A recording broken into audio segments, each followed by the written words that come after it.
আপনি কি প্রতিদিন নতুন করে মোটিভেটেড হতে চান? নাকি এমন একটা জীবন চান যেখানে মোটিভেশন না থাকলেও আপনি কাজ চালিয়ে যেতে পারবেন? সত্যিটা হলো মোটিভেশন খুবই অস্থায়ী জিনিস। আজ আছে তো কাল নেই। কিন্তু ডিসিপ্লিন আপনাকে প্রতিদিন একই পথে চালিয়ে নিয়ে যায়। আপনি যদি সফল মানুষদের দেখেন, তারা মোটিভেশনের উপর নির্ভর করে থাকে না।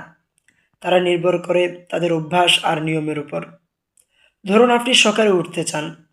একদিন মোটিভেশন থাকলে আপনি উঠতে পারবেন। কিন্তু ডিসিপ্লিন থাকলে আপনি প্রতিদিনই উঠতে পারবেন। এই পার্থক্যটাই আপনার জীবন বদলে দেয়। আমরা অনেকেই অপেক্ষা করি মুড আসার জন্য, কিন্তু সফল মানুষরা মুডের জন্য অপেক্ষা করে না। তারা কাজ শুরু করে দেয়, মুড নিজে থেকেই চলে আসে। আপনি যদি প্রতিদিন অল্প অল্প করে কাজ করেন, সেটা একসময় বড় সাফল্যে পরিণত হবে ইনশাআল্লাহ। কিন্তু যদি আপনি শুধু মোটিভেশনের জন্য অপেক্ষা করেন, তাহলে আপনি কখনোই ধারাবাহিক হতে পারবেন না। ডিসিপ্লিন মানে কঠিন জীবন নয়। ডিসিপ্লিন মানে নিজের জন্য সঠিক সিদ্ধান্ত নেওয়া।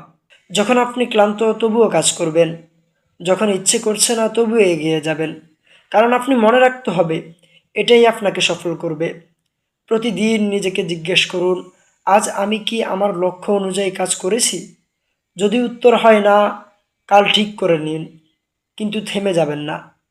মনে রাখবেন, ছোট ছোট ডিসিপ্লিন বড় বড় রেজাল্ট তৈরি করে।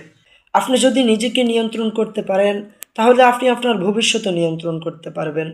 তাই আজ থেকে মোটিভেশনের পিছনে দৌড়ানো বন্ধ করুন। নিজের জীবনে ডিসিপ্লিন তৈরি করুন। কারণ ডিসিপ্লিনই একমাত্র জিনিস যা আপনাকে প্রতিটা জায়গায় সফল হতে সাহায্য করবে। শুরুটা আজই করুন, ছোট হলেও শুরু করুন। কারণ সফলতা হঠাৎ আসে না, ডিসিপ্লিনের মাধ্যমে তৈরি হয়।